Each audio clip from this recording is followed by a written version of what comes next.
मेरी tuition sir ने room में दबा दबा के मारा पानी निकल दिया। बहुत मजा आया पूरे दिन। नमस्ते, मेरा नाम नीता है।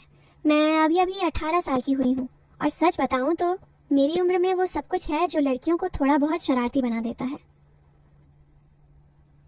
मेरी आंखें बड़ी बड़ी हैं जो कभी कभी लोगों को घूरती रहती हैं और मेरी हंसी में वो मिठास है जो किसी को भी पसंद आ जाए। मैं एक छोटे से गांव में रहती हूँ जहाँ सब कुछ देसी स्टाइल में चलता है। घर की बातें, पड़ोस की चुगलियाँ और शाम को छत पर बैठकर चाय पीना।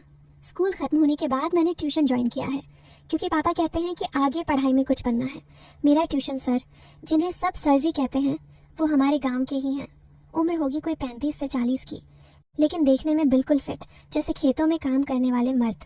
उनकी आंखें हमेशा कुछ कहती रहती हैं और जब वो पढ़ाते हैं तो उनकी आवाज़ में वो गहराई है जो दिल को छू जाती है। मैं सोचती हूँ क्या पता क्या हो जाए।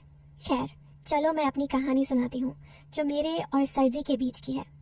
ये कहानी थोड़ी अलग है। शुरू में लगेगा जैसे कुछ मसाला है, लेकिन अंत तक देखना। सबसे पहले तो ये ट्यूशन का मामला। मैं रोज़ शाम को उनके घर जाती हूँ जहाँ वो अकेले रहते हैं। उनकी बीवी शहर में नौकरी करती है तो घर में बस वो और उनकी बूढ़ी माँ। मैं जाती हूँ तो सर जी दरवाज़ा खोलते हैं और कहते हैं, आओ नीता, आज क्या सीखना है। उनकी वो मुस्कान जैसे कुछ छिपा हो। मैं अंदर जाती हूँ और हम स्टडी रूम में बैठते हैं। टेबल छोटी है तो कभी कभी हमारे घुटने छू जाते हैं। वो कहते हैं, नीता, तुम्हारी ग्रिप कितनी टाइट है पेंसिल पर। और मैं सोचती हूँ क्या वो पेंसिल की बात कर रहे हैं या कुछ और। मैं हंसकर कहती हूँ, सर जी आप सिखाओ ना, मैं तो बस आपकी तरह मजबूत बनना चाहती हूँ। वो मुस्कुराते हैं और कहते हैं, मजबूत बनना अच्छा है, लेकिन कभी कभी नरम भी पड़ना पड़ता है। अब बताओ, ये बातें सुनकर दिल में क्या क्या ख्याल आते हैं। मैं सोचती हूँ क्या सर जी का इशारा कुछ और है। वो मेरी कॉपी चेक करते हैं और कभी मेरी उंगलियों पर हाथ रखकर कहते हैं, यहाँ प्रेशर कम करो वरना टूट जाएगा। मैं शर्मा जाती हूँ लेकिन कहती हूँ, सर जी आपका टच तो जादू जैसा है, सब ठीक हो जाता है। एक दिन की बात है, मैं ट्यूशन गई तो सर जी ने कहा, नीता आज हम कुछ नया ट्राई करेंगे। मैंने सोचा क्या होगा। वो मुझे एक किताब देते हैं जो पुरानी है और कहते हैं, ये पढ़ो, इसमें गहराई है। किताब खोलती हूँ तो वो मेरे बगल में बैठ जाते हैं, इतने करीब कि उनकी सांसें मेरे कान पर लगती हैं। वो कहते हैं, देखो ये लाइन, दिल की धड़कन तेज हो जाती है जब कोई करीब आता है, समझी। मैं कहती हूँ, हाँ सर जी, लेकिन ये तो स्टोरी की बात है ना। वो हंसते हैं, हाँ लेकिन रियल लाइफ में भी वैसा ही होता है, तुम्हें कभी लगा। मैं चुप रहती हूँ लेकिन दिल में सोचती हूँ अभी तो लग रहा है। वो आगे कहते हैं, नीता तुम्हारी आंखें कितनी गहरी हैं, जैसे समंदर। मैं सोचती हूँ क्या ये फ्लर्ट है। मैं कहती हूँ, सर जी आप भी तो स्टॉर्म जैसे हो, सब कुछ उड़ा ले जाते हो। हम दोनों हंसते हैं लेकिन वो सस्पेंस बना रहता है, क्या आगे कुछ होगा। मैं घर आती हूँ तो रात भर सोचती रहती हूँ, सर जी की वो बातें, उनका वो करीब आना। अगले दिन फिर ट्यूशन और वो कहते हैं, कल की बात याद है, आज और गहराई में जाएंगे। धीरे धीरे दिन बीतते जाते हैं। एक शाम मैं गई तो सर जी ने कहा, नीता तुम्हारी बॉडी लैंग्वेज बदल रही है। मैं चौंक जाती हूँ, क्या मतलब सर जी।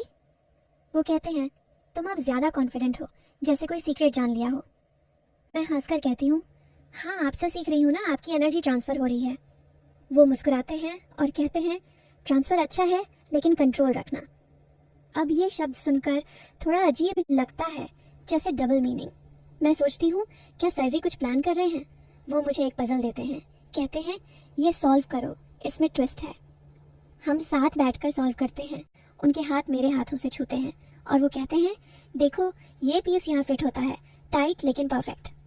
मैं कहती हूँ, हाँ सर जी आपका तरीका ही ऐसा है, सब कुछ फिट कर देते हो। वो हंसते हैं लेकिन उनकी आंखों में वो चमक जैसे कुछ होने वाला हो। मैं घर जाती हूँ तो मम्मी से कहती हूँ, मम्मी सर जी बहुत अच्छे हैं, लेकिन दिल में वो सस्पेंस, क्या ये सिर्फ पढ़ाई है या कुछ और। फिर एक दिन ट्यूशन में सर जी ने कहा, नीता आज हम रिलैक्स करेंगे। मैं सोचती हूँ क्या मतलब। वो मुझे छत पर ले जाते हैं जहाँ शाम की हवा चल रही है, कोई बारिश नहीं, बस हल्की ठंडी हवा। वो कहते हैं, यहाँ बैठो और गाओ सूबो, तुम्हारा दिल क्या कहता है। मैं बैठती हूँ उनके बगल में और कहती हूँ, सर जी दिल तो बस पढ़ाई करना चाहता है, लेकिन कभी कभी शरारत भी।